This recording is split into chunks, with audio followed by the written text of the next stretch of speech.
Bueno, pues bienvenidas. Hoy estamos en Parashá Kitizá. Y bueno, es bien cierto que Kitizá tiene un elemento que es determinante porque es como que todo este fervor, todo este calor, toda esta altura que había logrado el pueblo de Israel, de repente se ve completamente afectado por el problema del Geta Egel. Y la realidad es que, pues sí es un problema mayor, es un problema mayor lo que sucede. Pero antes de hablar del tema principal que vamos a hablar hoy, que es el tema de la idolatría, y entender qué es idolatría, porque es un concepto que va cambiando y va evolucionando, pero realmente evoluciona nuestro entendimiento, pero el problema sigue siendo el mismo. La parashá misma se llama kitizá, y la palabra kitizá es elevar, y se refiere a la acción de que la persona se eleva cuando da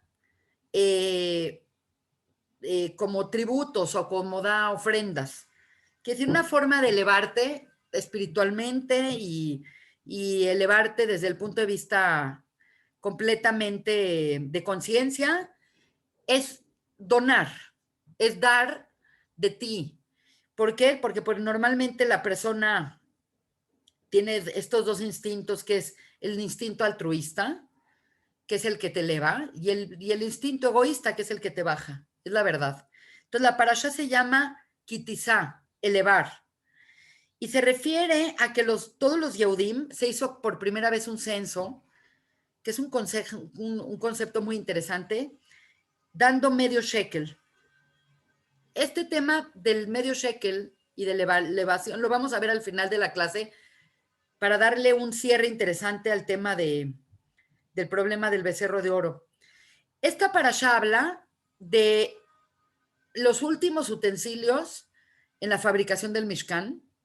Habla particularmente de la producción del aceite aromático, ese aceite que llevaba una cantidad importante de especies aromáticas, que se llama el aceite de ungir, el aceite de inaugurar.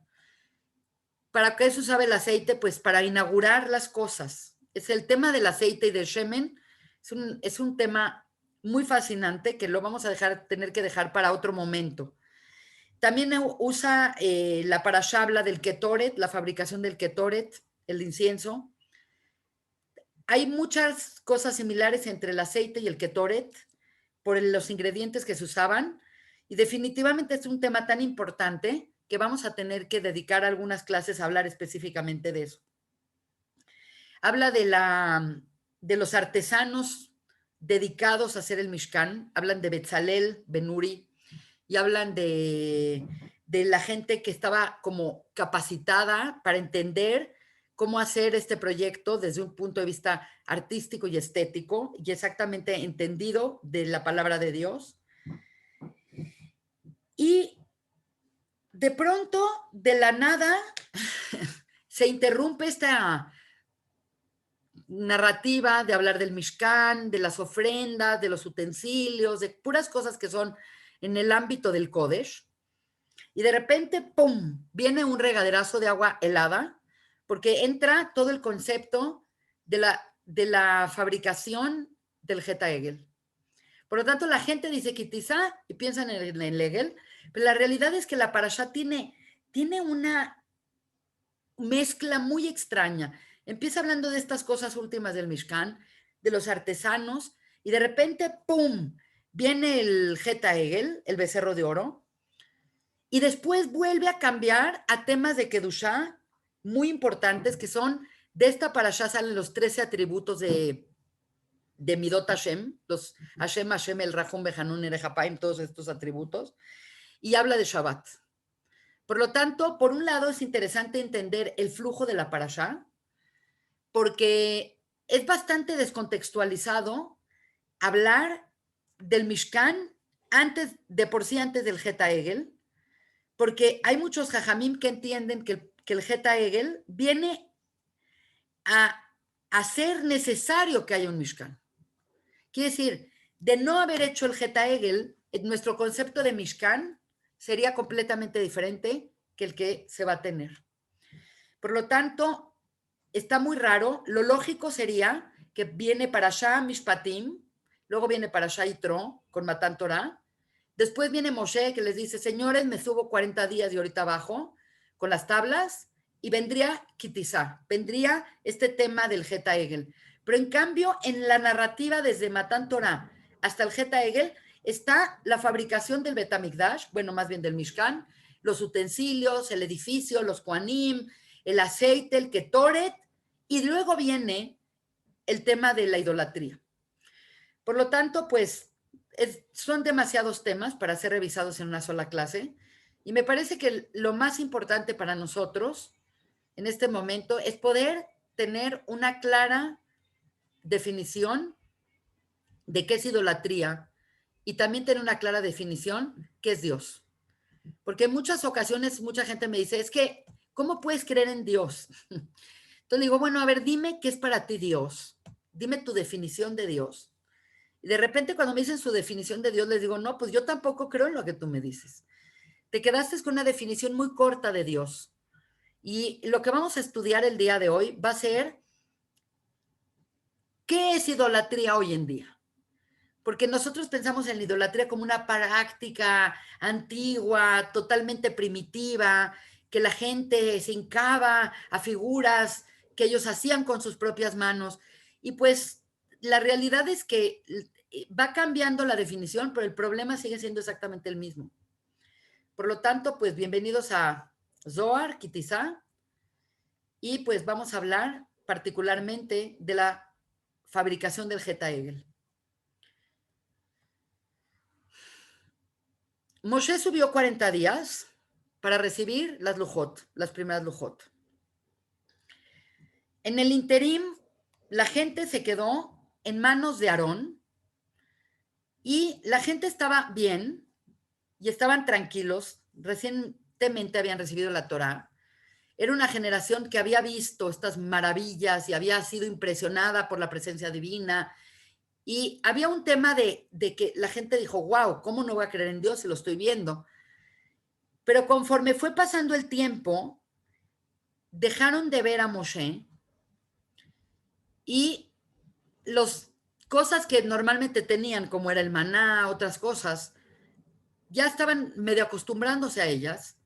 Entonces, la falta de ver a Moshe, Moshe para ellos implicaba estar cerca de Dios.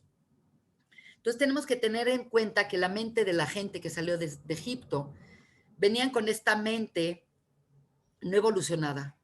Por más de que fue una generación que avanzó mucho, dejar una mentalidad de esclavos, dejar una mentalidad de mente concreta, es muy difícil. No es que lo esté justificando. Aunado a esto, junto con todos los Yehudim que salieron de Egipto, salió un grupo muy numeroso llamado el Erev Raf. La palabra Erev es una palabra muy complicada, que el Zohar habla mucho de ella, que tiene que ver con la noche y que tiene que ver con la oscuridad y también tiene que ver con la mezcla. Es más, el concepto de Erev es un concepto que proviene de la palabra irbubia, que significa revuelto. Entonces se llama la mezcla de naciones que salieron con el pueblo de Israel y que se pegaron al pueblo de Israel. Y el Zohar habla mucho de estas naciones porque el deseo de pegarse a Israel no fue un deseo legítimo de pertenecer a este pueblo especial, sino más bien fue, vamos a pegárnoslos para saber su secreto, para adquirir su sabiduría y poder ser los más poderosos de la historia. Por lo tanto, este grupo, dice el Zohar, que está compuesto por 5 naciones que acompañan al pueblo de Israel y que desgraciadamente, desde que salieron, no han dejado de estar con el pueblo de Israel. Por lo tanto, hoy en día, no todo Israel es de sangre azul y todos venimos de Abraham y de Isaac y Jacob, sino que se pegó junto con Israel el Erev Raf, y desgraciadamente el Erev Raf es parte del pueblo de Israel, 5 naciones que están ahí en forma utilitaria, no creen en Hashem, sino creen en la fuerza de un Dios poderoso. Quieren aprender el secreto de ese Dios para usarlo para su propio beneficio. Y esto hizo que la gente dejaron de ver a Moshe y esta gente empezó a agitar. Anet, perdón que te interrumpa, no se escucha nada bien. ¿No se Se oye escucha? muy mal, no sé si a todas les pasa igual. Yo te oigo muy transversado. A lo mejor es la conexión de internet. No puedo hacer más de lo que estoy haciendo, estoy muy cerca de la internet. Espero que, Ok, pero me va a acercar un poco a la computadora.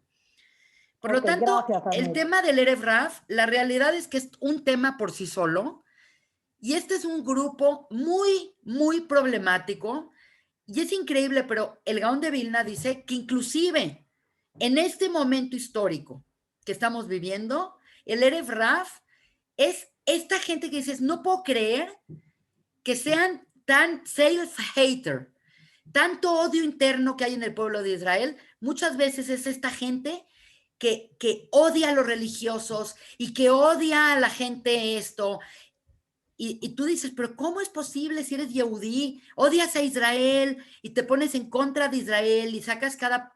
Este tipo de gente se pegó al pueblo de Israel y los tenemos entre las quisques, los tenemos entre las entrañas. Entonces, el concepto de qué pasó es un concepto que vamos a revisar y aunado a la mente esclava, aunado a la inseguridad que tenían de que desde el principio ellos vieron la figura de Moshe Rabbeinu y la dejan de ver y Moshe Rabbeinu se va al Har Sinai. Todas estas cosas les generó muchísima inseguridad y empezaron a contar y ya no les daban los días y dijeron, ¿qué tal si ya estamos acá perdidos, sin líder? ¿Qué tal si Dios se molestó con nosotros? Quiere decir, esta gente que dudaba cada instante la presencia de Dios, que dijimos que hace unas parshiot antes, dijeron, Ayeshem Bekirbeinu, ¿acaso está Dios con nosotros? Entonces dijimos que era una generación que realmente era tan inmadura como un niño que tiene que ver a su mamá para saber que la mamá vive. No puede pensar que la mamá está en su casa y que él está en el kinder y que va a llegar y va a ver a su mamá. Entonces no puede esta generación seguir adelante con este concepto tan sofisticado de Dios y de la falta de fisicalidad de Dios. Y por lo tanto se colapsa su fe y por lo tanto empieza como una incitación hacia sustituir a Moshe y acaba la gente construyendo y edificando un Egel Azaf, un becerro de oro. Por lo tanto, pues vamos a hablar del concepto de idolatría en esta clase. No tanto del aspecto histórico que pasó, sino vamos a tratar de entender por qué es tan delicado el tema de la idolatría y cómo podríamos definir la idolatría hoy en día. No sé si saben ustedes, pero la Torá es muy flexible. A pesar de que está muy reglamentada y tiene miles de cosas y miles de cosas, la realidad es que la Torá es un método para acercarte a Dios. Por lo tanto, prácticamente todas las alajot se pueden posponer o se pueden revertir menos tres. Existen tres situaciones donde la persona no puede comprometerse bajo ninguna circunstancia. Una de ellas, obviamente de las más importantes, es la idolatría, que se dice Abodá Zará. Y las otras dos son el asesinato, lo que es Shfihut Damim, matar a sangre fría o matar así, sin motivo alguno, no por protección, etcétera. Y las leyes que son consideradas como arayot, que son las leyes de relaciones sexuales prohibidas. Quiere decir, la persona tiene que romper Shabbat, tiene que romper Kashrut, tiene que romper todo si está entre la vida y la muerte. Pikuach Nefesh está por encima de todo. Pero cuando la persona está frente a estas situaciones de idolatría, de asesinato y de arayot, la persona tiene que dejarse matar con tal de no transgredirlas. Porque la muerte física es poca cosa comparada con la muerte espiritual. Y estas tres cosas son cosas que no se pueden arreglar tan fácilmente. Es mejor morir que transgredir estas cosas. Por lo tanto, es muy interesante poner mucha atención en lo que es la idolatría. Entonces vamos a ir narrando diferentes aspectos para ir ilustrando una definición moderna que nos funcione a todos de qué es idolatría. El Ibn Ezra, Abraham Ibn Ezra, señala que nuestra relación con Dios es completamente directa. No podemos concebir que necesitamos de ningún otro ser, ninguna otra figura, ninguna otra situación para conectarse con Dios. Eso incluye que no podemos, por ejemplo, pedirle a los ángeles que hagan que intercedan por nosotros. Obviamente no podemos pedir a ningún profeta, a ningún maestro que interceda por nuestra relación con Dios. El uso de cualquier imagen, el uso de cualquier símbolo para decir esto es la divinidad, constituiría un intermediario y por eso está completamente prohibido. Entonces, la realidad es que cualquier concepto donde tú necesites algo en el interín para comunicarte con Dios, ya es idolatría. Obviamente, pues, evidentemente no, por eso no hay, es a través del rabino que voy a hablar con Dios, es a través de este ángel que voy a interceder, no existe, no puede haber eso. Si recuerdan cuando hablamos de los 10 mandamientos, nosotros dijimos que los 10 mandamientos es la torácula, es toda la Torah. Pero también dijimos que el primer mandamiento es toda la Torah. Quiere decir, la Torah es la certeza de quién es Dios. Yo soy Hashem, tu Dios, el Dios que te creó, el Dios que te sacó de la tierra de Egipto. Por lo tanto, todo este concepto es toda la Torah. Como nosotros vemos en positivo y negativo, porque somos seres que estamos permeados por la dualidad, el segundo mandamiento viene a ser el negativo del primero. La primera es la certeza de que yo soy Dios, tu Dios. Y la segunda es, no tendrás dioses ajenos delante de mí y no harás imágenes de ninguna con semejanza de Dios. Por lo tanto, hay quienes dicen que toda la Torah es el primer mandamiento y el segundo mandamiento. El primer mandamiento está sostenido para todas las mitzvot positivas, todas las mitzvot ta'aseh, las de hacer, y en cambio el segundo mandamiento es la personificación y el encuadramiento de todas las mitzvot negativas. Entonces tenemos las mitzvot ta'aseh, que son las positivas, que es el primero, y las mitzvot lo ta'aseh, las mitzvot de abstenernos, que son 365, que son equivalentes al segundo mandamiento.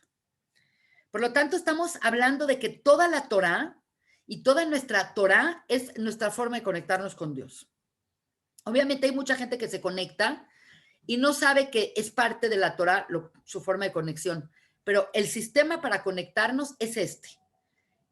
Hacer acciones para conectarse en manera positiva y activa, y la otra es no hacer estas acciones para impedir tu conexión con Dios. Primero, para poder hablar de idolatría, es bueno definir qué no es Dios. Quiere decir, muchas veces no pensamos tanto en positivo. Muchas veces dices, no sé exactamente lo que quiero, pero sé lo que no quiero. O no sé exactamente lo que me gusta, pero sé perfectamente que no me gusta. Entonces, muchas veces este tipo de reflexión espejeada nos permite llegar a definiciones más profundas. Por lo tanto, ¿qué no es Dios? Y realmente se los voy a leer porque es muy importante definirlo tal cual. Dios no es un hombre. Por lo tanto, todo el concepto de el profeta, el maestro, el Mesías, nunca es Dios. Todo este concepto de Dios se encarnó es completamente ajeno al judaísmo. Es opuesto al judaísmo. Es por eso que nunca hemos podido ni siquiera acercarnos a ese concepto, porque toda la religión cristiana está basada en Dios encarnado, que es para nosotros una aberración 100%. Por lo tanto, no es un hombre, no es ningún hombre. Ni siquiera Meshiach ben David, Meshiach ben Yosef, ni siquiera Moshe Rabbeinu, jamás eso es Dios. Punto. No es el Estado, no es una institución, no es la naturaleza. He hablado con muchas personas que están ahorita muy sensibles a la naturaleza y la madre naturaleza y la Pachamama y acá y allá. La naturaleza es una creación de Dios en donde Dios se oculta. Es como el velo. Por lo tanto, la naturaleza no es Dios. Entonces, amar a la naturaleza es ser pagano. Es terrible. La gente que ama la naturaleza y que sirve a la naturaleza y que le da poderes a la naturaleza es completamente ser idólatra, el paganismo. Tampoco es el poder en sí, tampoco es la propiedad, tampoco es ninguna capacidad sexual, tampoco es el dinero ni el poder adquisitivo, no es ningún artefacto hecho por el hombre, ni el mercado, ni el partido, ni la política, ni el progreso, ni la ciencia, ni la tecnología, ni el crecimiento económico, ni Wall Street, ni Dow Jones, ni nada que pueda señalar con tu dedo y decir, esto es Dios. Por lo tanto, primero hay que definir qué es Dios. Entonces vamos a definir qué no es Dios. Por lo tanto, esto es una cosa muy interesante que lo voy a decir un poco más adelante. Los cabalistas, cuando hablamos de Dios, decimos Ein, nada. Pero no es que Él sea nada, Él es todo. Pero no es nada que nosotros podamos decir esto es. Por lo tanto, en oposición a Dios, es Elohim Haim, el Dios viviente. Cualquier cosa física es una cosa terminada, es una cosa limitada, está acabada y está muerta. Por lo tanto, como Yehudim, una de las funciones principales que tenemos cada uno de nosotros y como nación es negar la idolatría completamente. No es, bueno, puedo aceptar, es como, en ese sentido tenemos que ser drásticos. No podemos tolerar ningún concepto de idolatría, y menos que se nos imponga. En términos muy, muy generales, cualquier cosa fija, determinada, que tú puedas señalar y decir, esto es algo que está limitado, que está terminado y está muerto. Y por lo tanto, aunque les va a parecer raro esta comparación, Freud habló del Eros y el Thanatos. Eros es el amor, la vida, el Thanatos es la muerte. Y exactamente en esos términos está evaluado qué es Dios y qué no es Dios. Todo lo que es amor hacia la vida, todo lo que es dinámico, todo lo que te da y te otorga significado, todo lo que te lleva y te amplía tu relación con Dios y todo lo que te lleva a este dinamismo que te permite cambiar y renovarte y encontrar otras definiciones, que es lo que nosotros llamamos tikkun, eso es lo que se llama eros o vida. Tenemos en el otro extremo lo que es el Thanatos o la muerte, que están personificados por los arquetipos de Israel y de Amalek. Obviamente, no sé si lo mencioné, pero dentro del Erev Rav, una de las naciones que está ahí es Amalek, obviamente. Entonces, lo interesante es no ver que Amalek está fuera, también tenemos Amalek adentro. Entonces, cuando una persona está en esta actitud de un amor hacia la muerte, de un credo hacia la muerte, y está en el concepto de las figuras cosas estáticas, de que así son las cosas, que ahorita vamos a ver lo que dice el Rebbe de Kotz, que es maravilloso. Cuando la gente, en vez de buscar significado a las cosas y pensar que todo tiene un significado, mi vida es significativa, como es significativa la vida de otros, como es significativo que exista este pueblo, como es significativo este momento histórico, es la falta de significado es lo que se llama el nihilismo. Nihilismo es las cosas carecen de significado. Las cosas son como son y el hombre puede darle significado, puede no darle significado y puede no significar nada. Entonces es el opuesto. La relación con Dios está en el extremo del eros. La no relación quiere decir, Dios puede ser que exista, pero no hay manera que Dios pueda tener una relación conmigo. No hay manera que lo infinito tenga relación con lo finito. Esta es la filosofía de Amalek, es la filosofía del Thanatos, de la muerte. Y obviamente es esta tendencia que lleva a la muerte, a la bajada de potencial, a la caída de la realización, a la caída del significado, y esto lleva al caos. Por lo tanto, estamos ante dos modelos arquetípicos que son muy importantes y que están muy señalados en nuestra Torá, que es una de las funciones principales que va a tener la Torá, es darnos dentro del mundo que vivimos, que es el mundo de la confusión, que es el mundo del alma de Shikra, que es el mundo de la mentira, nos da claridad qué es una cosa y qué es otra cosa. Y nosotros como seres humanos tenemos que tener certeza de las cosas que decimos. Parte, desgraciadamente, la modernidad, la gente muy moderna, la gente muy supuestamente avanzada, muy democrática, muy abierta, no quiere comprometerse con decir esto está mal o esto está bien. Entonces, todo está bien y todo está permitido y todo es significativamente, y mientras no te metas conmigo, tú haz lo que tú quieras. Eso es terrible. En el judaísmo nos invita a tener claridad, no a decir todo se puede y todo está bien y no importa y todo es tolerancia. Eso es pésimo, pésimo, pésimo, pésimo. Porque en el judaísmo uno sí tiene que tener postura. Y cuando educas hijos tienes que tener postura.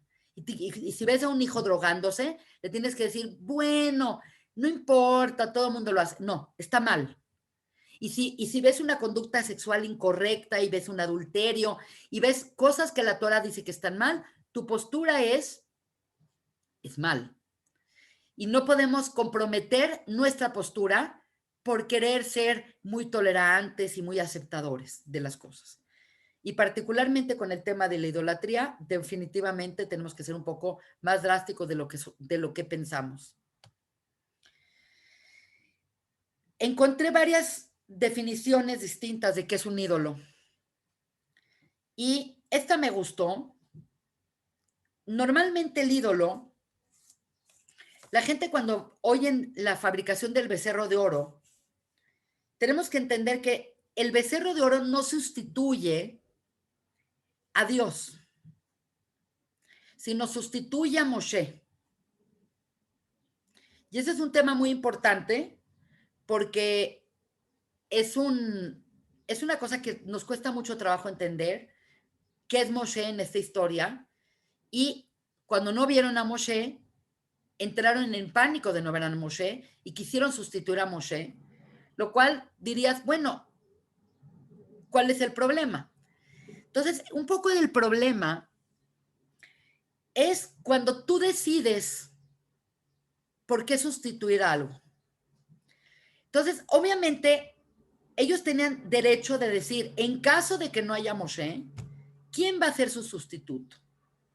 Entonces, había un tema de que Dios puso a Moshe. No es que Moshe se empoderó de la nada y se puso como el héroe acá. Es más, Dios está batallando todo el tiempo con Moshe para que Moshe se anime a ir por el pueblo hasta que finalmente dice, bueno, no me queda de otra, voy a ir. Entonces, un poco el problema es que la idolatría no es únicamente buscar un sustituto. Buscar un sustituto es algo, en ese momento era algo normal. El problema es yo escoger el sustituto por el cual voy a cambiar esa figura de Moshe. Quiere decir, ¿cuál era la posición si Moshe no hubiera bajado, si Moshe hubiera bajado y solo muerto, o si hubiera tardado más? Ellos tenían que haber dicho, Dios, dinos quién se queda a cargo. Y obviamente, pues probablemente hubiera sido Aarón, que hay un vínculo tremendo entre Aarón y Moshe, no nada más como hermanos, sino como figuras de Netzach y Hod, que son dos formas muy interesantes de conectarse con Dios, distintas. Entonces, el problema es que ellos decidieron qué servir. Por lo tanto, el ídolo es un sustituto en donde la persona deposita sus pasiones, sus esperanzas, sus fortalezas y sus temores. Entonces, el problema es que tú depositas tu fe en algo. Y el problema de la idolatría es que no nada más depositas tu fe en algo, porque nosotros depositamos nuestra fe en Dios, depositamos nuestra fe en la Torá, pero nosotros no es que nosotros escogimos, de todas las cosas yo deposito mi fe acá. Y en cambio la generación que hizo el Geta Hegel, ellos decidieron dónde depositar su fuerza. Esto es un tema muy importante que vamos a ver porque creo que más adelante tengo una figura que habla de que hay una silla de poder en la vida de todas las personas. Hay un momento donde la persona vive a través de una jerarquía. Y el problema en este mundo es que esa silla de poder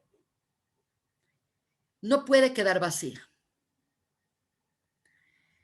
En este mundo nada puede quedar vacío. Entonces, o lo llenas de lo bueno o se llena de lo malo.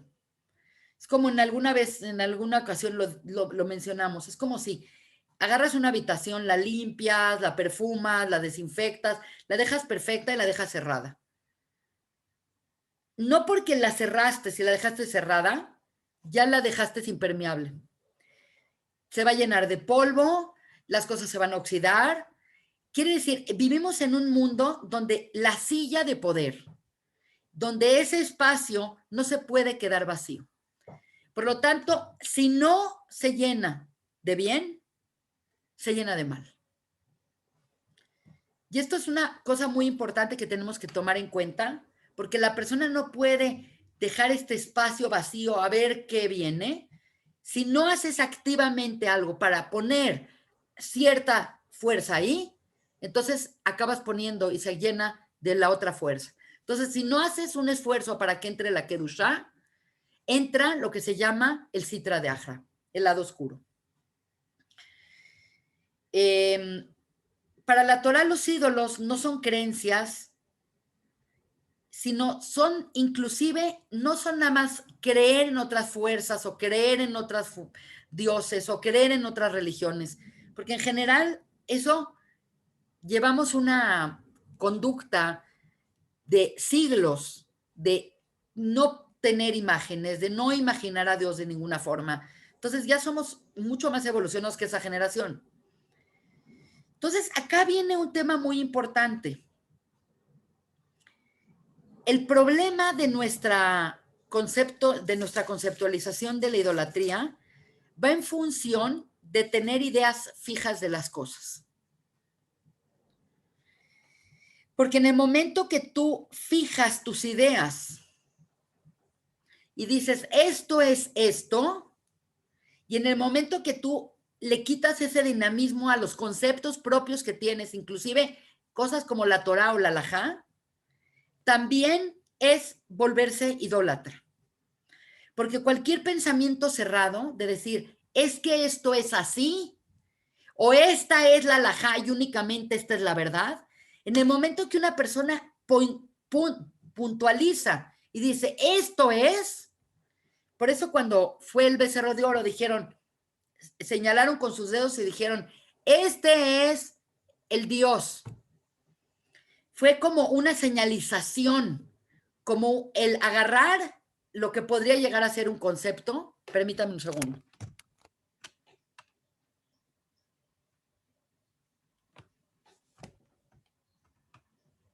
Ya, perdón.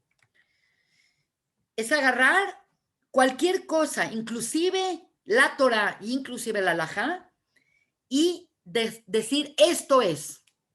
Por lo tanto, esto es muy interesante porque cualquier persona que dice esta es la verdad, ya está incurriendo en idolatría.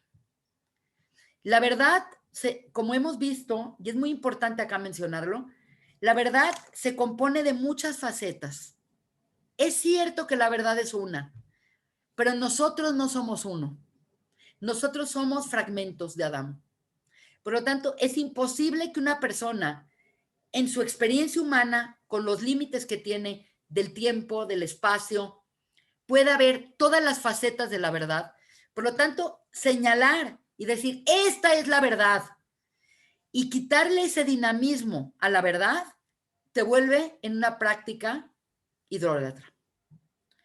Por lo tanto, cuando una persona descontextualiza la halajá, o cuando una persona fragmenta y agarra un pedazo y dice esto es, está cayendo en idolatría. Quiere decir, nuestra definición de idolatría se tiene que trascender de la típica definición de que amamos objetos o amamos cosas físicas. Parte del problema con el que nosotros vivimos hoy en día es que no nos hemos podido quitar el problema del Zeta Hegel. No nos hemos podido extricar de tener la mente cerrada y pensar que las cosas son exactas como yo las concibo.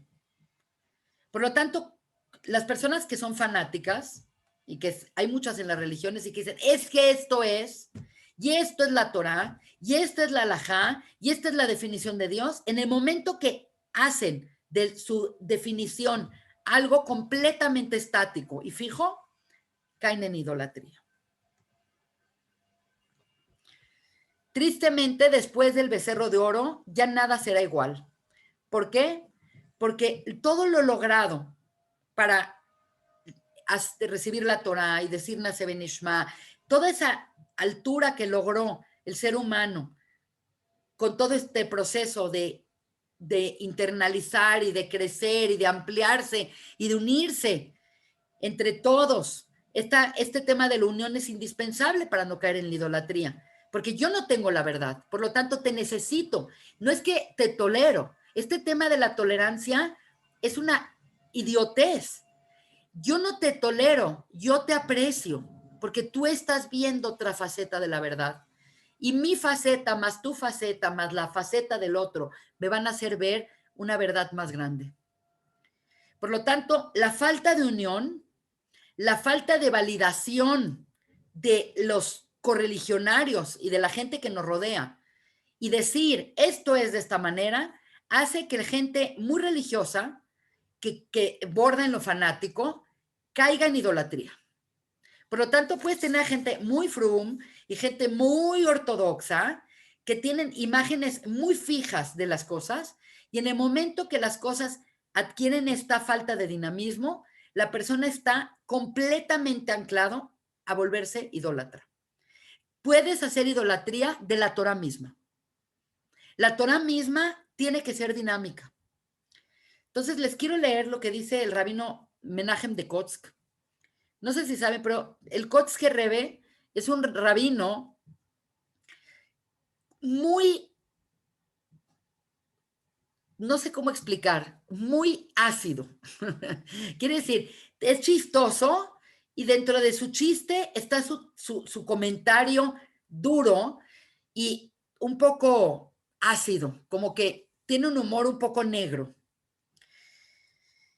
Y dice el rabino de Kotsk, dice, no solo no es hacer imágenes físicas representativas, usar intermediarios, eso ya lo entendimos como Yehudim, sino es inclusive cuando una persona cae en rutinas muy fijas. Porque cuando una persona cae en rutinas muy fijas, de repente ya no se cuestiona que el rezo es para acercarse a Dios y para tener una conversación con Dios o para hacer una introspección. Ya es un requisito, entonces ya nada más está rezando para terminar. Es como esta gente que reza a 1000 por hora, que no entiendes ni una palabra, que la persona estuvo completamente nada más balbuceando palabras y todo es acabar. En este sentido, cuando una persona logra hacer rutinas muy, muy fijas y muy estructuradas, y lo único que quiere es next, ya acabé de rezar, ya acabé esto, ya me puse tefilim, ya hice esto, y eso, como en una manera muy fija, eso hace que nuestra concepción de Dios también se estanque. Y en el momento que tu concepción de Dios se estanca, estás cayendo en prácticas de idolatría. Por lo tanto, este es el mejor de la clase. El judaísmo es una forma de vida que nos orienta, nos invita y nos da elementos para ser dinámicos en nuestro crecimiento espiritual.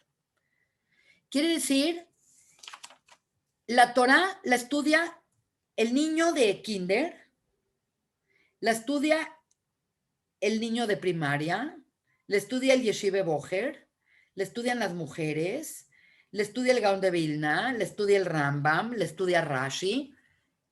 Estudian la misma cosa, pero la estudian de manera dinámica. Quiere decir, no puedes crecer espiritualmente con conceptos fijos de las cosas y con determinaciones de esto es Dios, esta es la Torá. Tiene que crecer tu entendimiento y tiene que ir cambiando conforme vas creciendo y vas madurando. Por lo tanto, la concepción que tiene mucha gente de Dios es la concepción que generaron cuando tenían 6 o 7 años de edad. Y de repente se quedaron con ese concepto de Dios y con ese concepto de rezar y con ese concepto de relación con Dios. Y de pronto cuando enfrentan una situación, por ejemplo, la muerte de un familiar o una situación dura en la vida, la gente no tiene herramientas espirituales para lidiar con esto.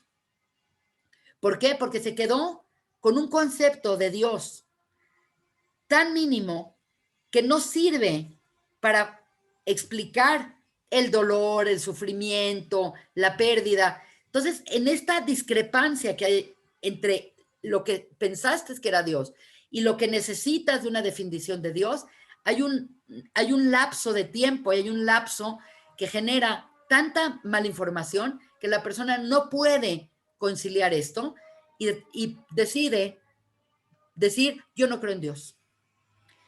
Al no poder explicar con su definición mezquina qué es Dios, cuando se enfrentan con una cosa de madurez, con una cosa que requiere de trabajo, su definición no les cuadra y por lo tanto reniegan de eso.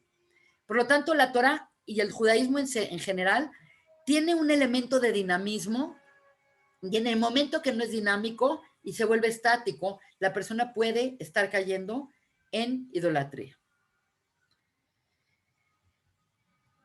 Un tema muy delicado es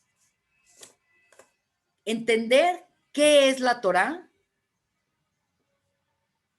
y qué es Dios. Hay gente que hace de la Torá un fin. Y eso es la definición de idolatría. La Torá tiene mitzvot. Pero las mitzvot son un medio para que nosotros podamos tener una relación con Dios. Entonces tienes mitzvot, tasé, las que tienes que hacer Pesaj, y tienes que hacer Shabbos, y tienes que hacer esto, y tienes que respetar a tus padres, tienes que hacer muchas cosas que te van cambiando tu forma de ser, tu sensibilidad, van afectando tu conciencia de una manera disciplinada para tener una relación con Dios. Pero en el momento que tú piensas que la Torá y las mitzvot son la finalidad, entonces pierdes de vista que todo eso nada más es el medio para tener una relación con Dios.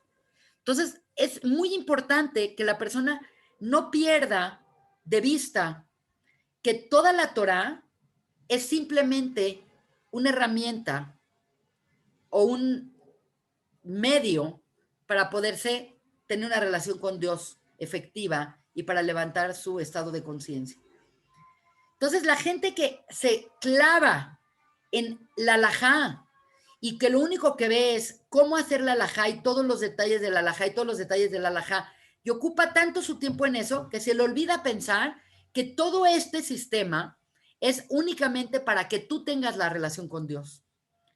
Entonces, es muy importante determinar claramente que cuando nosotros hacemos las mitzvot, No la estamos haciendo para que nos pongan en nuestra lista como si fuera una rutina y decir, ya rezaste, ya dijiste las birkotas shahar, ya hiciste ya te lavaste las manos, ya.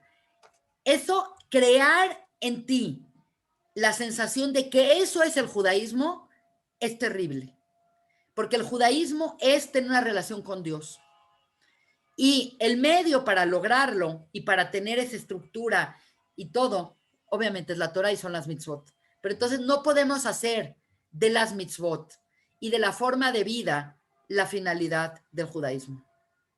Entonces en esto hay mucha gente que se queda muy mal, porque de pronto ves a gente que se están matando con otras personas porque, por ejemplo, al ver que una persona no cuida de la manera que tú cuidas, la halajá, y desprecias a esa persona y tratas mal a esa persona, estás yendo en contra de amar al prójimo como a ti mismo, que es una de las mitzvot principales de la Torah.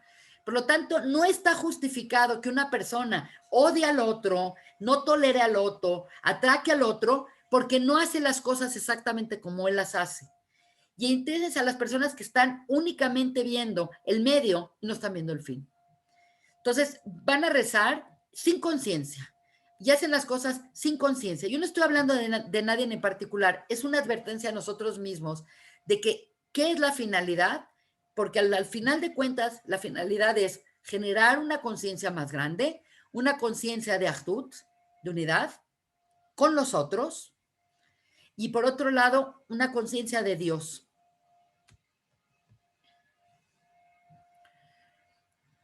Este es un concepto que me fascina, porque nosotros cuando vemos estas imágenes de Kabbalah, del Letzadat, del Letzahaim, del Tzimtzum, siempre hablamos de que en la cabecera de toda la creación está el Or Ein Sof.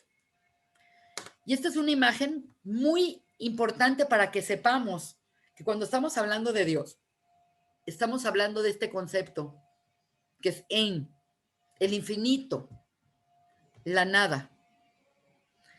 Y no quiere decir que adoramos la nada, sino adoramos a Dios, que no es nada que yo pueda decir esto es. Obviamente es muy difícil. La verdadera dificultad y por lo que el judaísmo ha sido una religión duradera y poco numerosa es porque te invita a tener un pensamiento sumamente abstracto y sumamente complejo. Este concepto que cuando eres chiquito te dicen, es que Dios está en todas partes, pero no lo puedes ver. Y Dios no tiene forma. Y Dios no es esto y Dios no es esto. Y el niño te va preguntando, ¿y Dios es cielo? No. ¿Y Dios es luz? No. Y Dios no es nada que puedas concebir. Los cabalistas, particularmente los cabalistas que salieron de España, hay unos cabalistas que fueron a Italia y otros que fueron a Tzfat, nos hacen mucho hincapié de que cuando nosotros hablamos del Or, cuando hablamos de la luz, hagamos un énfasis muy claro que el Or no es Dios. Dios es Dios. Dios no es la luz. Que la luz es algo que es el interfaz entre lo físico y lo espiritual y nosotros metafóricamente nos sirve para hablar de algo y no estar todo el tiempo en un sentimiento abstracto. Sí, pero Dios no es luz. Por lo tanto, llamarle a Dios desde el punto cabalista la nada es completamente correcto. El Ein. Ahora es muy interesante, dice el rabino Ruderman, que es el creador de la Yeshiva de Baltimore, lo menciono porque mi esposo estudió en Baltimore. Rav Ruderman dice, ¿cuál es la diferencia entre los animales y el hombre? Y dice él, Ein, nada. Y dice, ¿cómo? Le pregunta un talmid, ¿cómo nada? Dice, Ein, la capacidad de decir no. Ein, en yiddish es no. Este es un elemento muy importante. Quiere decir, toda nuestra concepción de Dios tiene que estar constantemente dinámica y tiene que estar constantemente en evolución. Nuestra búsqueda para encontrar a Dios es que nunca lo vamos a encontrar. Hay un libro muy famoso que dice algo así como algo de el Buda que vendió o el monje que vendió su coche, su Ferrari o no sé qué. Y dice, si tú vas en el camino y encuentras a un Buda, dice, mátalo. Y dice, ¿por qué mátalo? Dice, porque no puedes encontrarlo. Quiere decir, es un ser que no se encuentra.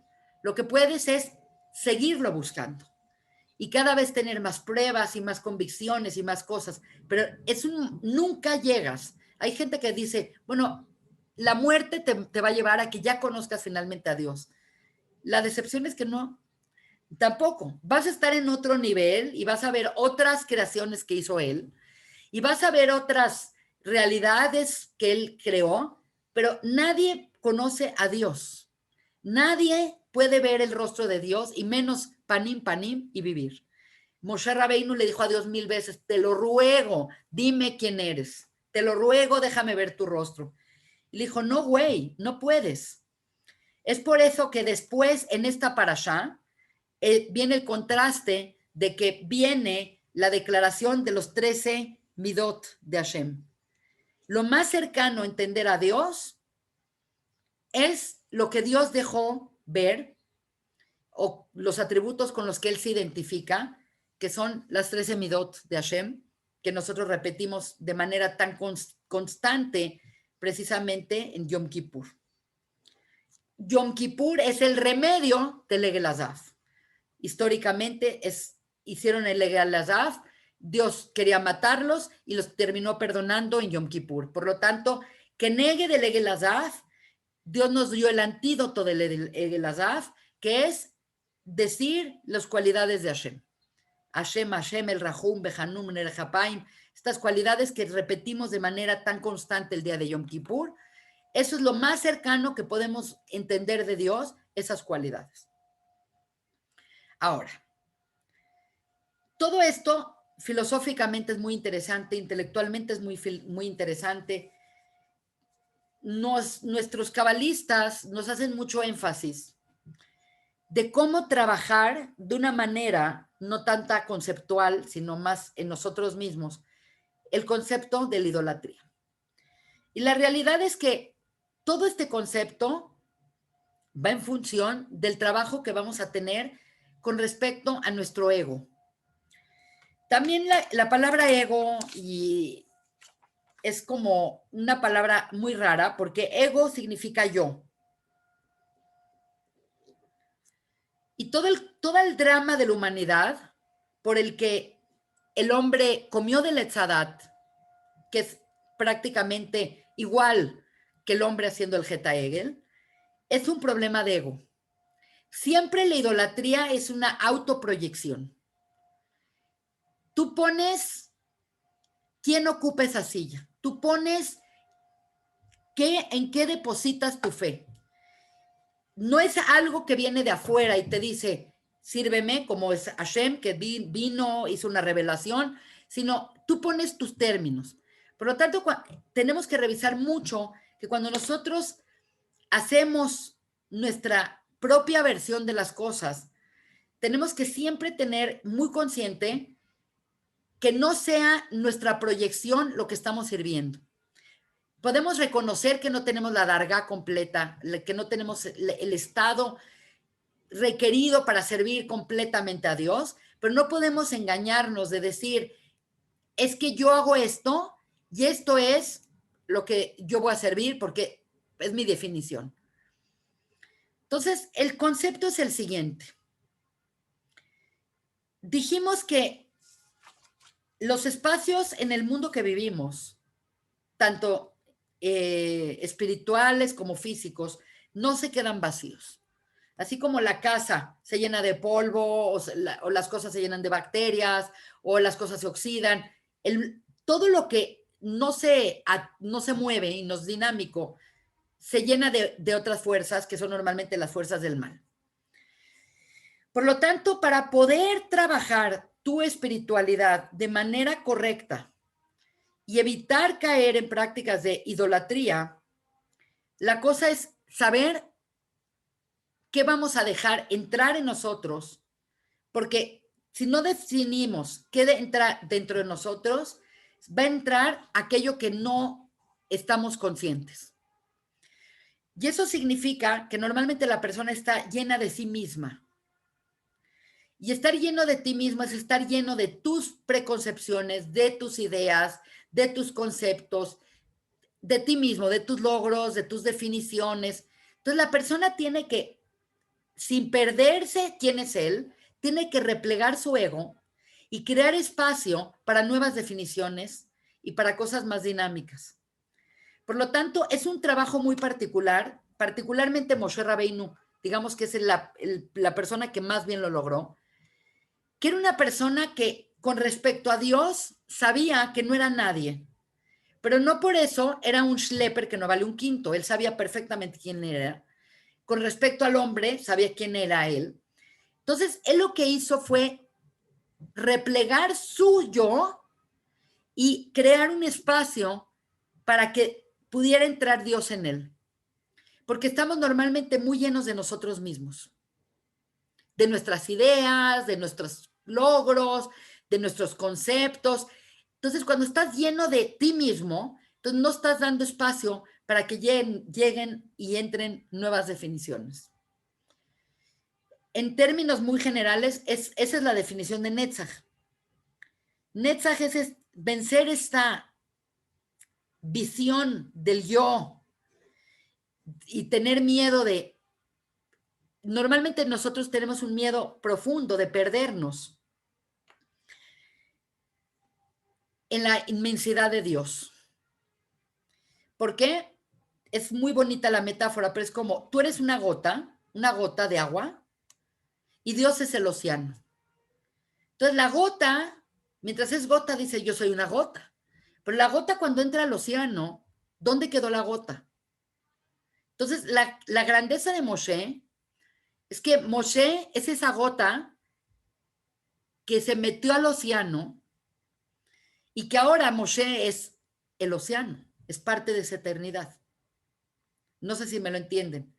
Todo el problema de Adama Rishon, que es el problema del Zeta Egel, que es el problema que siempre tenemos con el tema de idolatría, es que estamos completamente miedosos de perder nuestra propia identidad. Tenemos miedo de fundirnos con Dios, porque al lado de Dios nosotros no somos nada, pero no somos nada porque estamos separados de Dios. En el momento que tú dejas a tu ser fundirse con la definición de Dios y con lo que es Dios, tú te vuelves parte de eso.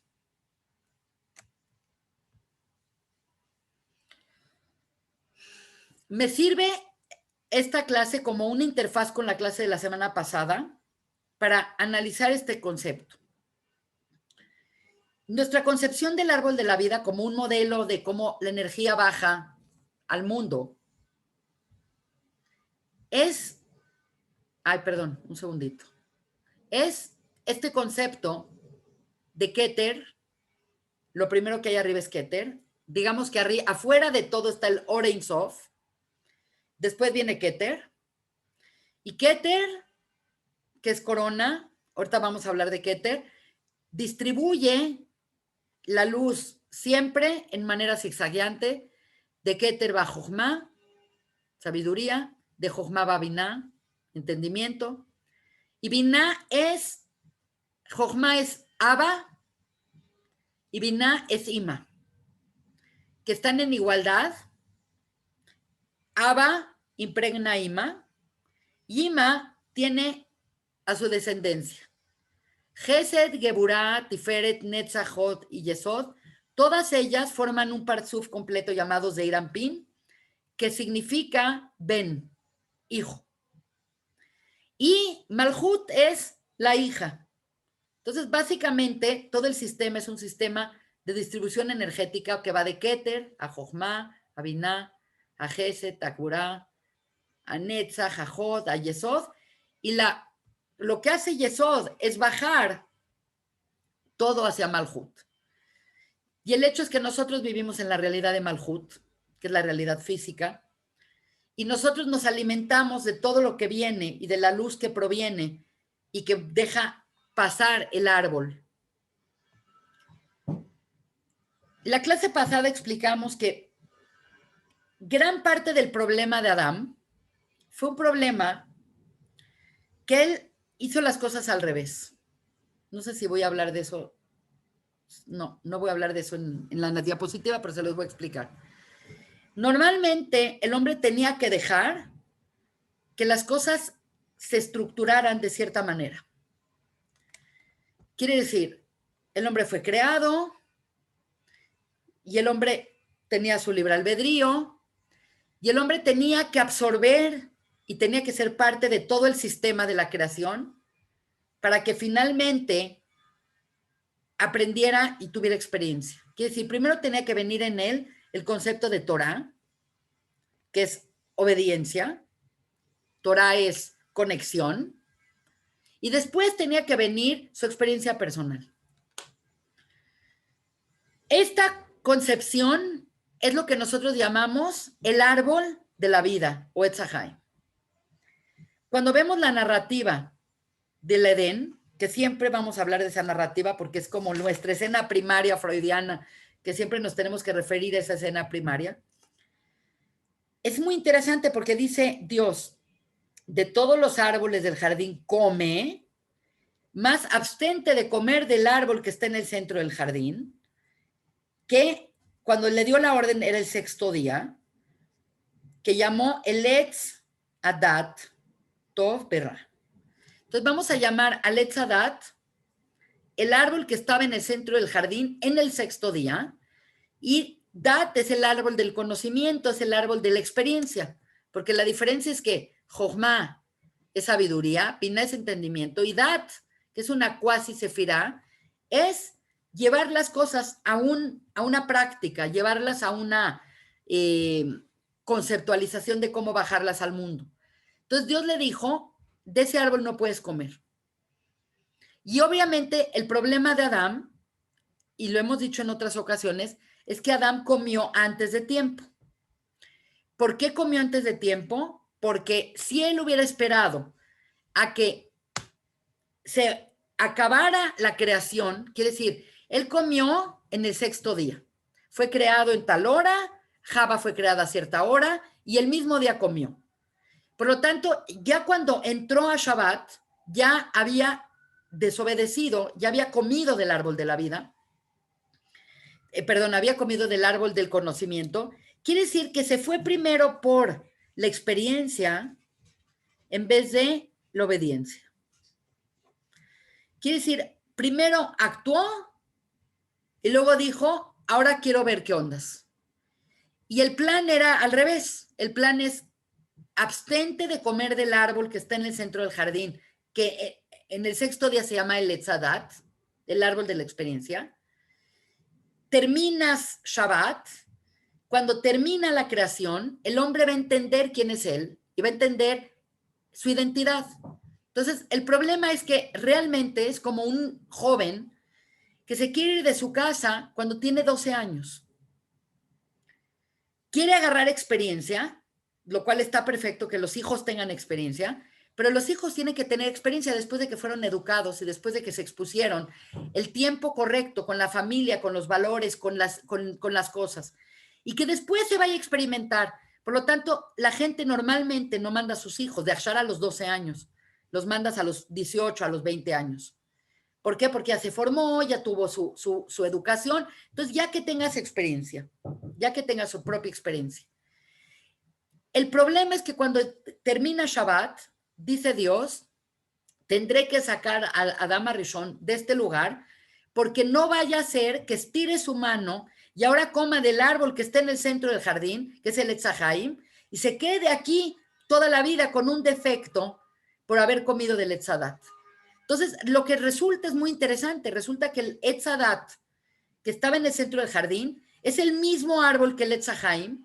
La diferencia es que uno era antes de que se termine de generar toda la creación y el otro es después. En pocas palabras, estamos diciendo que nosotros comimos el Etz Adat y el Etz Adat es el árbol de la muerte. No quiero sonar drástica de decir que es el árbol malo, pero realmente es el árbol que llevó al hombre, es el árbol que Dios le dijo, en el momento que comas de este árbol, mota mutún. Por lo tanto, el árbol de la vida es como lo concebimos, cuando Keter está arriba. Y en cambio lo que hizo Adán fue voltear y repolarizar el árbol, y lo que hizo es cambiar completamente la energía del árbol. Y por lo tanto, para que nosotros podamos entender qué es el Etzadat, es la repolarización negativa, donde arriba lo principal va a estar Malhut, y donde últimamente lo último importante va a ser Keter. Entonces, obviamente, cuando una persona está comiendo del árbol de la vida, el árbol de la vida es Etz Haimi, es la Torah. Es la Torah, es cuando Keter está arriba. Ahorita vamos a hablar de Keter. Pero en cambio, ¿qué es el árbol de la muerte? Es el árbol de la experiencia, es el árbol del conocimiento, es el árbol de la confusión, es el árbol de salir al mundo antes de estar preparado. Quiere decir, hay un problema muy severo en el Het de Adam Arishon, que fue el tiempo. Y lo más increíble de todo es que Matán Torah limpió todo ese problema. ¿Por qué? Porque aceptamos la Torah, y aceptar la Torah es aceptar el Keter. Vean en la siguiente, diapositiva, explicamos que Keter es Torah, porque 620, que es la gematria de Keter, es la mezcla de las 613 mitzvot de la Torah más las 7 de Rabanán, junto con las 620 letras que contienen todos los Aseret Adibrot. Quiere decir, el problema del hombre se arregló con recibir la Torah, porque todo el pueblo se unificó en Ahdut, validando a los demás, no tolerándolos, validándolas. Cada uno de ustedes está viendo algo de la verdad, y nos necesitamos a todos, y estamos recreando la fragmentación de Adam Arishon, y por lo tanto estamos recibiendo la Torah. Y ese momento que dijeron Naseh ben Ishma, ¿qué recibieron encima de sus cabezas? Los Adí, las coronas de la eternidad. Quiere decir que revertieron el problema del Etzadat. Perfecto. Perfecto, hasta que llega otra vez el mismo problema. ¿Cuál es el mismo problema? No ven a Moshe. No ven a Moshe, y ellos empiezan a determinar qué van a hacer. No lo que dijo Dios, porque lo que dijo Dios es vivir en Keter. Ahora nosotros estamos solos, nosotros vamos a decidir cómo vamos a servir a Dios. ¿Cuál fue el problema? En Adam Arishon fue un problema de tiempo. Comió antes. ¿Y cuál fue el problema del Jeta Egel? Que no tuvieron la paciencia de esperar a que baje Moshe. Quiere decir que tuvieron el mismo problema del tiempo. El mismo problema del tiempo de Adam, que no esperó que acabara el proceso, es el mismo problema de esta generación, que no esperó que bajara Moshe con las tablas. Bajar con las tablas era conectar para siempre al pueblo de Israel con el Etz Haim. Por lo tanto, en el momento que baja Moshe y encuentra este desmadre del Jeta Egel, y ve toda esta idolatría, y ve qué está pasando acá, ¡pum! En la Torah dice que Moshe tiró las tablas, pero en el Zohar dice que las tablas se cayeron y se desmoronaron en 1000 pedazos. Claro que se desmoronaron en 1000 pedazos, igual que el pueblo de Israel se desmoronó en 1000 pedazos. Se perdió esa Ahdut, se perdió esa verdad, esa capacidad de sostener esa verdad, y ahora todo se volvió otra vez confusión, y otra vez cayó con el mismo problema. Por lo tanto, el concepto del Etz Haim es tener Keter arriba y Malhut abajo. Es tener claras tus prioridades. ¿Quién está arriba de la silla? ¿Quién ocupa la silla? ¿Quién ocupa la silla? ¿Dios o el hombre? ¿O lo físico? Este árbol te conecta con la vida. Este árbol te conecta con la eternidad. ¿Este árbol con qué te conecta? Con la materia. Y la materia, vaya que se acaba. Vaya que la muerte es el final de la materia. Por lo tanto, es increíble, pero Dios te dice, te di la vida, te di la Torah, escoge la vida. ¿Por qué escoger la muerte? ¿Por qué escoger lo estático? ¿Por qué escoger esto? ¿Por qué escoger las cosas que no tienen dinamismo, que no hay lugar para crecimiento. Es obviamente por pura inseguridad. Este es el final de la clase. Muy interesante lo que les voy a decir, porque esto lo dice el Zohar.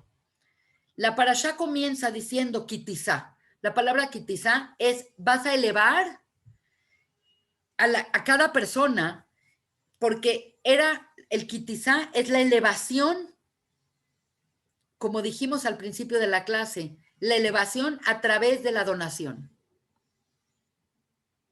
El concepto de la donación es dejar de retener las cosas. La persona cuando tiene algo, las cosas se convierten en parte de él, porque él trabajó, le metió tiempo, todo, entonces siente que le pertenecen.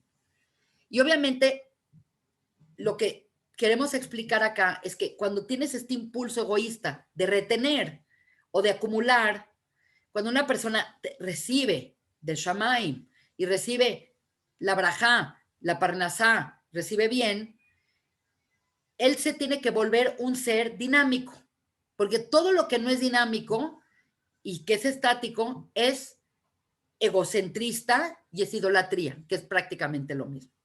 Entonces, este concepto de dar la mitad del shekel es una forma de elevarte. Te elevas a través de una ofrenda, a través de una donación, a través de dejar de ser posesivo y ser altruista. Te vuelves tú también un medio de dar. El concepto de medio shekel es muy interesante porque un shekel está relacionado con el número 20. Por tanto, medio shekel es el número 10. Y obviamente el número 10 son las 10 sefirot. Y lo que significa es que cuando viene la brajati, que viene, tú tienes que reflejar esa luz. Es lo que se llama la luz de retorno. Y el concepto principal es que la persona, cuando recibe abundancia, cuando recibe parnasá, cuando recibe sustento, tiene que recibir y tiene que dar. En el instante que una persona nada más recibe y todo se lo queda para uno mismo, entra en este concepto de lo estático, entra en este concepto de la acumulación y en el momento que uno pierde ese dinamismo, entra en el camino de la idolatría. En cambio, esa es la elevación. Eso quiere decir que la persona tiene el sistema para elevarse, ¡pum!, para arriba. Pero en cambio, cuando una persona baja a Malhut, la diferencia entre Malhut y caer en el mundo físico es porque el hombre tiene deseo. Ahora, hay de deseo a deseo. Es muy interesante porque yo casi no he hablado y hablo muy poco de la sefirá de Dat. Y es un buen momento para explicar qué es Dat y qué es Keter. Cuando estamos en el árbol de la vida, tenemos acá Keter, Jochma y Binah, Gesed, Din, Tiferet, Netzach, Hod, Yesod y Malhut. Este es el árbol de la vida como usualmente lo ponemos en esta clase y como usualmente lo explicó el Ari Kadosh. En el Sefer HaYetzirah dice muy claramente, el árbol de la vida tiene 10 sefirot, no 9 y no 11. Por lo tanto, hay otra versión del árbol de la vida que es Jochma, Binah, y aparece aquí una sefirá que se llama Dat, y luego lo demás se queda igual.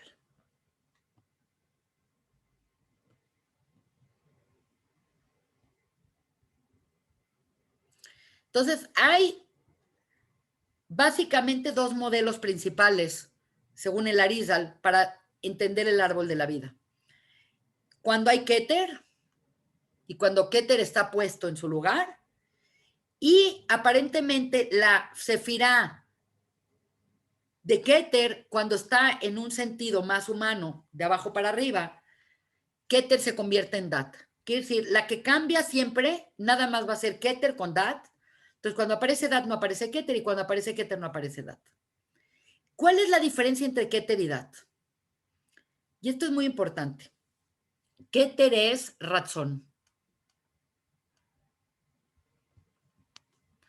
Es como dice Hashem, estar en Keter es que tu razón, que tu árbol, tu energía, se conecte con el razón de Hashem. Quiere decir que la persona que acepta la halajá, o que acepta cuidar Shabbat, o que acepta kashrut, o que acepta ir a la mikve, la persona que decide eso es libre de decidir, está haciendo el razón de Hashem. Por lo tanto, el ultimado perfeccionamiento en Keter es cuando la persona recibe y hace su razón, su voluntad. Razón es voluntad. Mi razón es el razón de Hashem, por eso yo voy a la mikve. Mi razón es cuidar kashrut, por eso compro kosher. Mi razón es cuidar Pesach, por eso no voy a comprar pan, y voy a comprar matzot y voy a comer jaroset. Quiere decir, cuando mi voluntad se pega a la voluntad de Hashem, mi árbol de la vida se convierte en una alineación hacia arriba. Pero en cambio, ¿qué es Dat? Dat es deseo.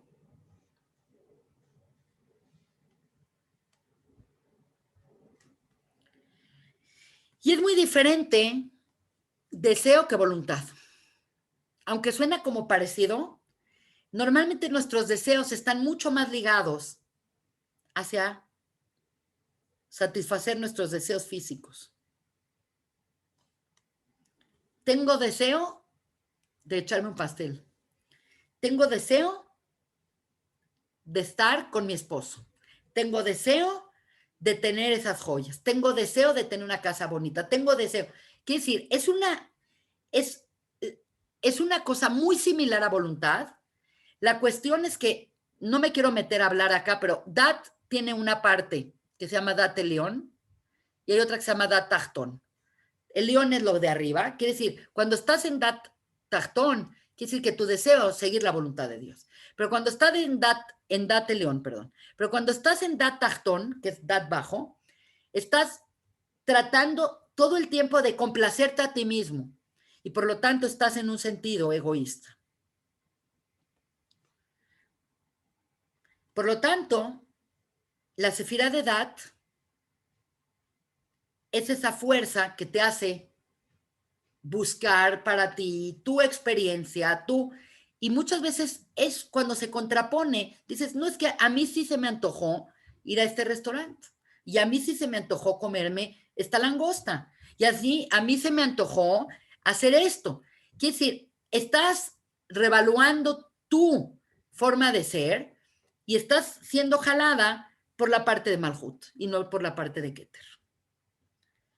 Entonces te vas para abajo. Entonces, cuando estás para arriba, estás comiendo del Etz Haim.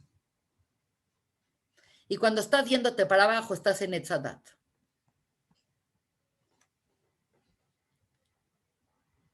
Voy a ver si tengo alguna otra diapositiva, nada más para terminar. Obviamente, lo que es para arriba, pues te pega al infinito, te pega a Dios y te pega todo lo supremo. Y en cambio, la parte física, finalmente, el deseo es esta sensación de acumular, de estático. Y es algo bien interesante porque las leyes de idolatría están contempladas en el Talmud bajo las leyes de Nezikim. Y la palabra Nezikim es daños. Es increíble cómo está conceptualizado, porque tú dirías, bueno, entonces que la persona haga lo que quiera y que viva sus consecuencias, sí. Pero te está diciendo, el Talmud te está diciendo, ser idólatra y tener estas ideas fundamentalistas y estas ideas estáticas y el amar Elohim Ajerim, dicen, tienen ojos y no ven, tienen nariz y no huelen, tienen boca y no comen, tienen oídos y no oyen. Por eso se llaman Elohim Ajerim, porque son ajerim, son ajenos a nuestras necesidades. Cuando nosotros depositamos nuestra fe y depositamos nuestra confianza en la ciencia y en la tecnología y en los doctores y en las cosas físicas y en el dinero, lo que estamos haciendo es poner todo hacia Malhut. Y es precisamente comer del Etz Hadat. Y nosotros tenemos que aprender a comer del Etz Haim. Sonó muy, quizás muy, siento que sonó como muy drástica mi clase, pero me parece que a estas alturas del juego es muy importante que nosotros tengamos un buen entendimiento de este tema de no caer en situaciones riesgosas para nosotros. Nezikim significa daños. Está junto con los daños a la propiedad y junto con los daños al cuerpo y junto con los daños que se hace una persona autodestructiva, la peor forma de ser autodestructivo es ser idólatra. Es limitarte y poner en tu silla de poder al hombre mismo o ponerte a ti mismo. Entonces, tú defines cómo servir a Dios, tú defines qué cuidar, tú defines cuáles son tu sistema de valores. Entonces, la diferencia es, si tú decides, tú estás en la silla de poder. Entonces, eso es idolatría. Entonces, siempre tenemos que tener en mente, entender quién va en la silla de poder. Una cosa que a mí me ayudó mucho, porque obviamente, pues todos estamos en situaciones complicadas. Es muy difícil de repente agarrar y decir, no, pues ya, voy a hacer todo lo que dice la Torá, ya no me cuestiono nada. De eso tampoco se trata. El punto es no engañarse quién está en la silla de poder. La silla de poder es así. Y esto me lo dijo un Rav, que tiene una yeshiva en Israel, en Beit Vegan, que viene a mi casa una vez al año. Ahorita no ha venido por el COVID, pero cada vez que viene, me gusta tantísimo cómo él lo explica. Un segundito. Él dice esta situación que a mí me parece fascinante. Dice, acá lo importante es saber quién está arriba. Entonces, tú tienes que siempre tener claro quién ocupa la base de la pirámide. Entonces, tú tienes que decir, ¿quién está arriba? Obviamente, el ideal es, arriba está Dios. Acá está Moshe. Aquí están los Keinim. Aquí están los Rabanim. Acá está esto, acá está esto, acá estoy yo. Si tú tienes este sistema de la pirámide, ¿claro? Entonces tú puedes decir, mira, yo estoy acá y hay donde subir y no me engaño. El problema severo, y este es un problema que de verdad tenemos que tener muy claro, el problema severo es cuando la persona dice, aquí estoy yo. Entonces, si estás ahí, ya estás, se fregó la cosa. ¿Por qué? Porque ya está estático. Tú pones tu definición, tú vas a hacer lo que tú consideras y por lo tanto tú estás endiosándote. Entonces, no tiene nada de malo. Esto se los comento porque este rabino un día llegó a mi casa y bajó una de mis hijas en unos shortcitos, que para qué les cuento, súper escotada, y de repente lo vio y se subió mi hija corriendo y se puso una falda y bajó. Y me dice, fíjate que esto es algo muy bueno.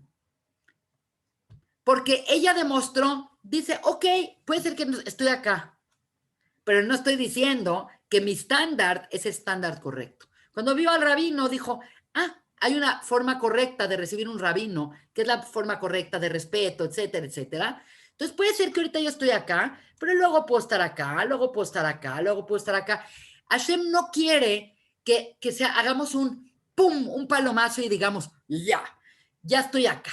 No.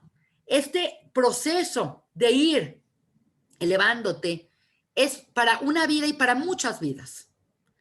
Y Hashem no te va a juzgar que lograste todo, sino más bien como un buen maestro, como un buen padre, va a ver cómo fue tu desempeño. Si estás acá y ahorita estás acá, pues estás muy bien. Y si estás acá y después estás acá, estás muy bien. Pero no puedes engañarte diciendo, no, yo estoy acá.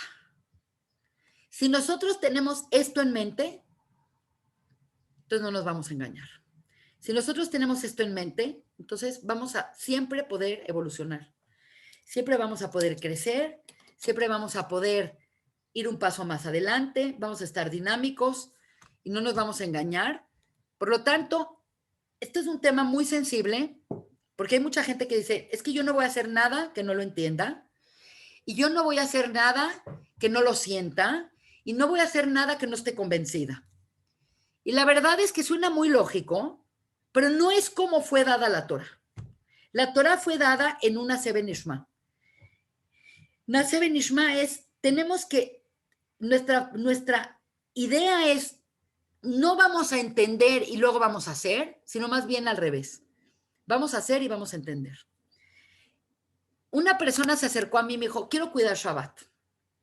Anímame, explícame, dime, hazme. Me maté explicándole y no sirvió. Y no sirvió porque tienes que vivirlo. Tienes que vivirlo porque una vez que lo vives, entonces entiendes lo que es. No, puedes prepararte para ese momento y todo. Hay un tema muy interesante y es este tema de ¿qué viene primero? ¿La experiencia y después viene la Torah, la instrucción? ¿O primero viene la instrucción y luego viene la experiencia? Suena como un poco ilógico que el ser humano sea así, porque suena como muy aventado de nuestra parte.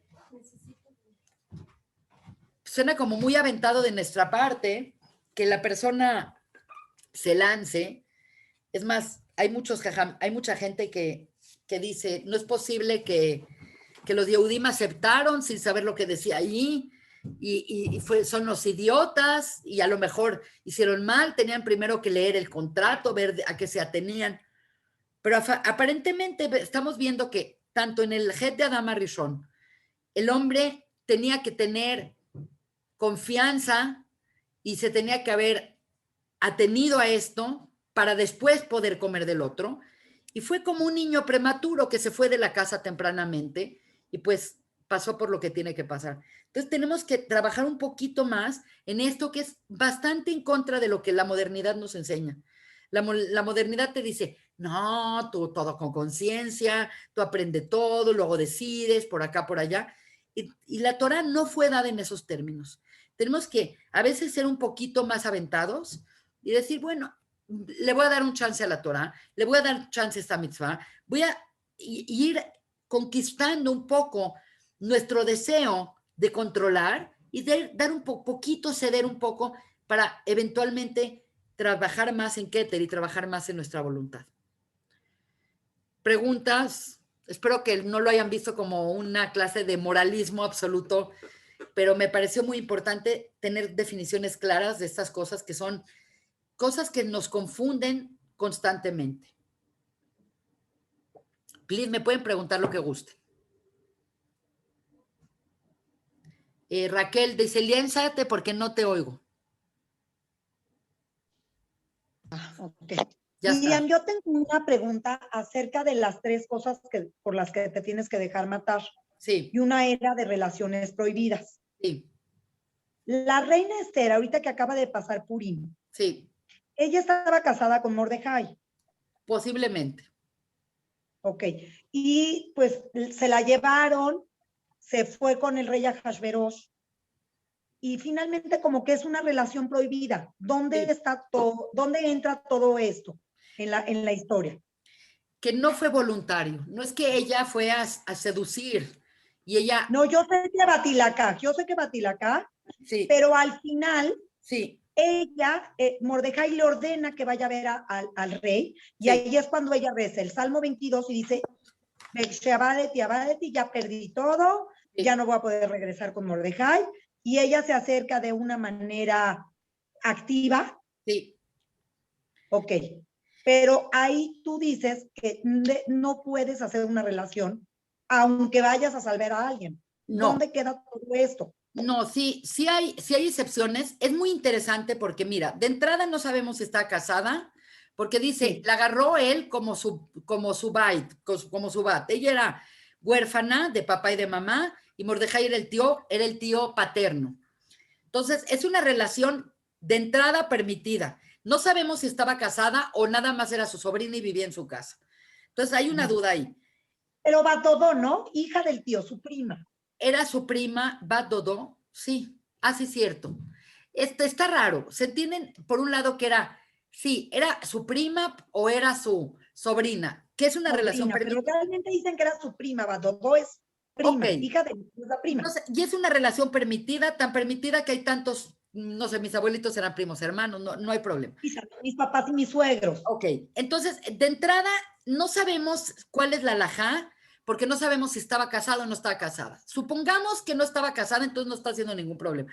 Vamos a suponer que sí estaba casada y que fue secuestrada en un mercado y se la llevaron al harem y no hay nada que hacer. No hay nada que hacer.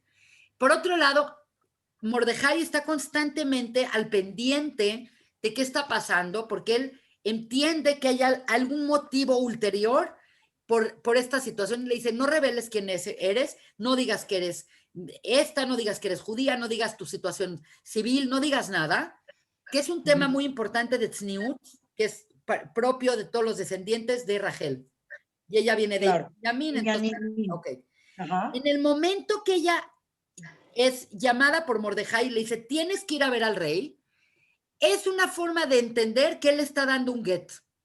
La está liberando y le está diciendo, se acabó entre nosotros, tienes que ir a ver al rey en forma activa, que es decir, ya no estás ahí como una violada, como una mujer que fue, así es, ya te estoy dando la autorización, y por eso ella dice, Kasher Abadeti, tengo que dejar toda mi vida de antes y ahora me tengo que ir activamente a una relación, pero aparentemente esta plática que tuvo con Mordejai, en cierta manera los jajamim le estudian, que fue la liberación de ella dentro de si es que fuese una mujer casada.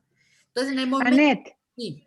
Perdón que interrumpa, pero acá entonces habla de quitar el yo, el ego, para poder un fin último, ¿me entiendes? O sea, estás diciendo, o sea, ahí Mordejai dijo, aquí lo interesante no soy yo, o sea, aquí no estoy en importante, o sea, sino un fin último que era todo lo que ya sabemos.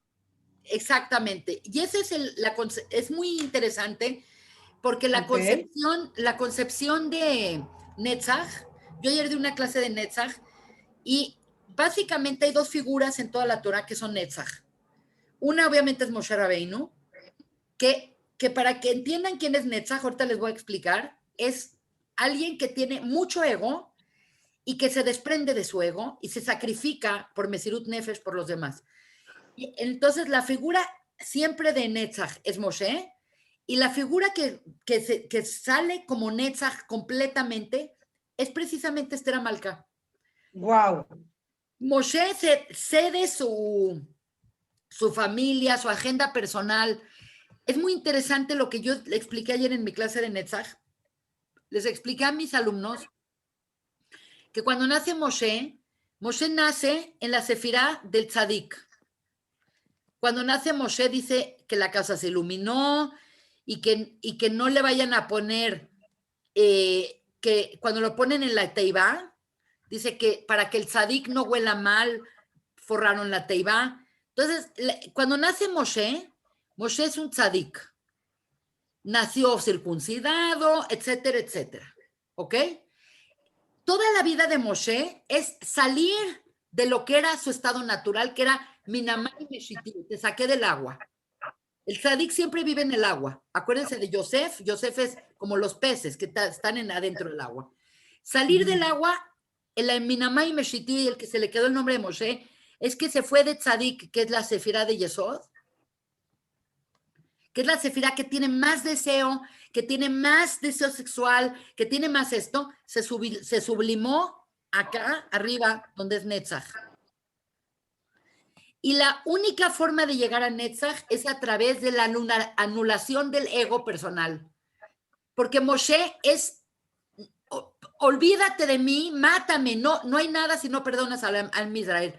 Cede completamente cualquier agenda personal por Am Israel. Cede su familia, cede su esposa, cede su fortuna. Todo dio por el pueblo de Israel. Exactamente igual le sucede a Esther Amalcá. Esther Amalcá nace, es descendiente de Benjamín, y Benjamín y Yosef siempre son Yesod y son tzadikim. Zanúa, tapaditos, misteriosos, etc. En el momento que ella dice, Knosset kol Yehudim, júntame a todos los Yehudim, y dijo, Kesher abadeti abadeti, ella es, cedo mi persona para salvar al pueblo de Israel. Y ella también es Netzach. Precioso, gracias, Anet. Súper. Ok. Me encantó, qué bonita explicación. Muy bien, qué bueno. ¿Alguna otra pregunta? Con mucho gusto podemos contestar, estamos muy de tiempo. Raquel, Janet, Jessie, cualquier pregunta, si no, la tengo grabada. Esta clase la puedo compartir con mucho gusto. Y bueno, es un tema mayor, el tema de la idolatría. Preciosa clase. Gracias, Anet. Gracias, Anet. Sí, no tengo dudas. Me da muchísimo gusto Muy bonita. que estés incorporada acá. Ya te extrañaba. Sí, yo también. Yo también mucho. Les mando muchos besos y bueno, a Pesaj o no Pesaj vamos a tener las clases correspondientes como es para Shabbat Shabua. Yo no me voy a tomar ningún break, así que a lo mejor si algún día no puedo la grabo, pero vamos a continuar todo el mes. Les mando Primero. ¿Cuánto es lo que se te paga este mes? Gracias. Este mes van a ser todas, que estén muy bien. Este mes son 800 pesos y me pueden transferir o me pueden hacer llegar el dinero por transferencia o por PayPal como gusten. Ok, muchas gracias por esta clase. Gracias a ustedes, que estén muy bien. Besos. Bye, bye.